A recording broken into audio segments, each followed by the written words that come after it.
Приеме у заместителя полномочного представителя президента в Центральном федеральном округе Мурата Зязикова. Сирота из Брянского района искала поддержки в получении жилья. Заместитель полпреда взял вопрос на контроль и пообещал Светлане, что лично придет посмотреть на ее квартиру. Новоселья долго ждать не пришлось. Это твой возлюбленный, да? Да. В форме? Да. Орел. А сам откуда он? С митинга. То есть местный, да? Да. А ты? Я тоже оттуда же. Тоже с этим? Да.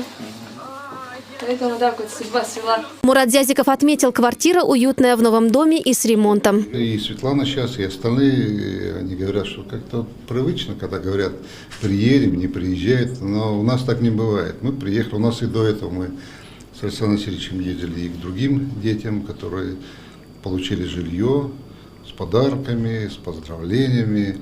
Вот поэтому мы сегодня здесь, и